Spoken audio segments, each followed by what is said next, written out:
Dumarami na naman ang mga insidente ng hindi makatarungang pagtrato at pang-aabuso sa mga borrowers. Isang nakakaalarmang taktika na ginagamit ng ilang OLA agents ay yung pagpapanggap nila bilang pulis o abogado upang takutin ang mga may utang. Ang layunin po ng video na ito ay makapagbigay ng kaalaman sa publiko kung ano ang dapat gawin sa mga tumatawag at nagpapanggap na OLA agents bilang isang pulis o abogado.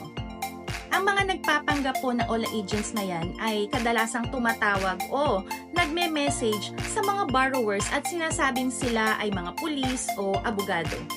Ang kanilang layunin ay takutin ang mga borrowers sa pamamagitan po ng mga sumusunod. Una, pagbabanta ng pag-aresto. Bali magpapanggap sila bilang isang pulis at sasabihin nila na ang borrower ay maaaresto na at kailangan makipag-usap sa ibibigay nilang number ng abogado para syempre makipag-settle at hindi na matuloy yung pag-aresto sa kanila. Pangalawa, pananakot naman ng legal actions.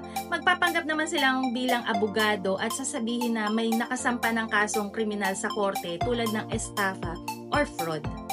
Dapat po ninyong malaman na ang mga pagpapanggap bilang isang opisyal ng gobyerno tulad ng pulis o abogado ay isang kriminal na gawain sa ilalim ng batas ng Pilipinas. Ang Republic Act No. 10175 or Cybercrime Prevention Act of 2012 ay nagbabawal sa anumang uri ng panloloko gamit ang teknolohiya. Kasama na rito ang pagpapanggap sa pamamagitan ng telepono o internet.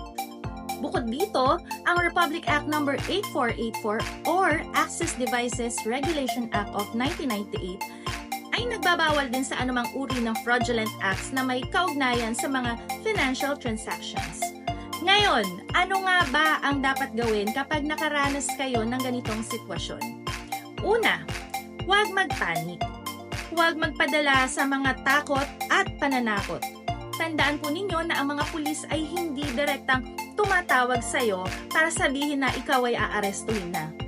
Kung may tumawag sa inyo at nagpapakilalang pulis, ay sure na yan nagpapanggap lang. Pangalawa, i-verify ang pagkakakilanlan ng inyong kausap. Kung nakatanggap ka ng tawag o mensahe mula sa isang taong nagpapakilalang pulis o abogado, humingi ng kanilang pangalan, badge number kung pulis, at contact information ng kanilang presinto.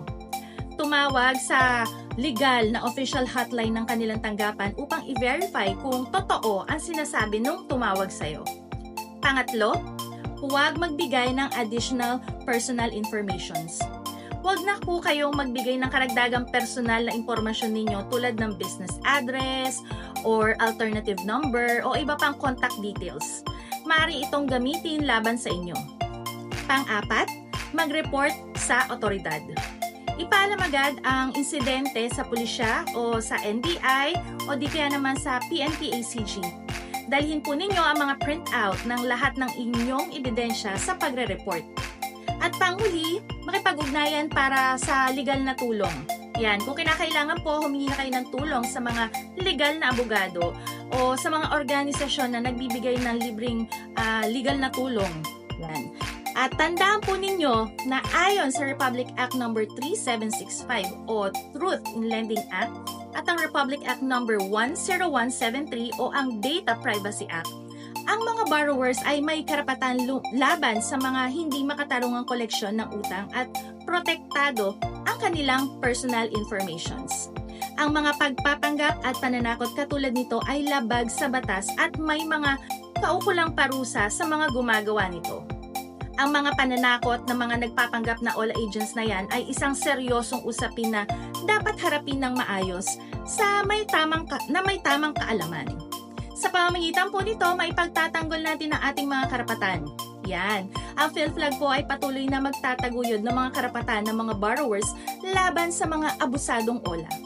Layunin po namin ipalaganap ang tamang kaalaman at impormasyon upang maprotektahan ang mga Pilipino mula sa mga hindi makatarungang practice sa pagpapautang. Kung ikaw po ay isang biktima ng pananakot, panghaharas at pang-aabuso ng mga OLA agents, huwag mag-atubiling lumapit po sa amin. And syempre, para sa karagdagang impormasyon at suporta, maaari po kayong mag-message sa aming official Facebook page or bisitahin ang aming website www.philflag.org. Sama-sama po tayong lumaban para sa karapatan at kapakanan ng bawat Pilipino laban sa mga mapang-abusong OLA practices. Ayan, ako po ulit si Miss A mula sa PhilFlag.